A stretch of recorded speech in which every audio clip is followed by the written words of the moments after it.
Աշխատանքային այցով Հռոմում գտնվող վարչապետ Նիկոլ Փաշինյանը նոր տեսանյութ է հրապարակել եւ նշել հեծանվային երկրորդ լուսաբացը Հռոմում։ Միքայել Սրբազանն ուղերձ է հղել բանտից շնորհակալություն հայտնելով լրագրող Բորիս Մուրազիին հայ առաքելական եկեղեցին հայի անուն ազգանունով բորենիներից հերոսաբար եւ անձնվիրաբար պաշտպանելու համար։ Ներողություն եմ խնդրում կենդանիներից բորենիներին վիրավորելու համար։ Աստված մեզ հետ է, նշել է Սրբազանը։ Վանաձորի բժշկական կենտրոնում լույս աշխարհ է եկել արցախցի ընտանիքի 10-րդ երեխան։ Բժշկական կենտրոնի տնօրեն Մեսրոպ Հազրոյանը այցելել է 38-ամյա երջանիկ մայրիկին, շնորհավորել բալիկի ծննդյան կապակցությամբ, նվիրել ծաղիկներ ու բուժանձնակազմից հետաքրքրվել մայրիկի ու փոքրիկի առողջական վիճակով։ Երեխան ծնվել է 3 կիլո 100 գրամ քաշով եւ 51 սանտիմետր հասակով։ Նշենք, որ ընտանիքն Արցախից Հայաստան է տեղափոխվել 2023 թվականին։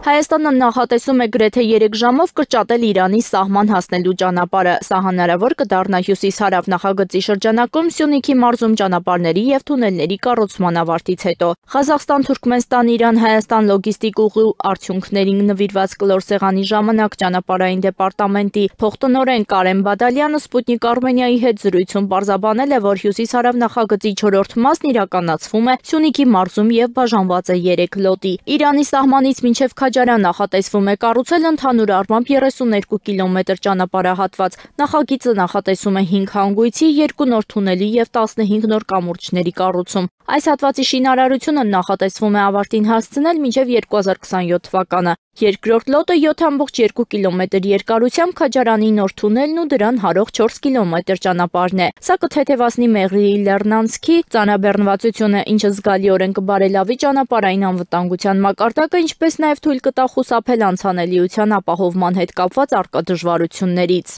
Արդյունքում այժմ օգտագործվող ոլորաններով ճանապարհի երկարությունը կկրճատվի 14 կիլոմետրով, իսկ տրանսպորտային միջոցների միջին արագությունը 50 կիլոմետր/ժամից կաճի մինչև 80 կիլոմետր/ժամ։ Ճանապարհին ծախսվող ժամանակը կկրճատվի 40 րոպեով, բացատրել է Բադալյանը։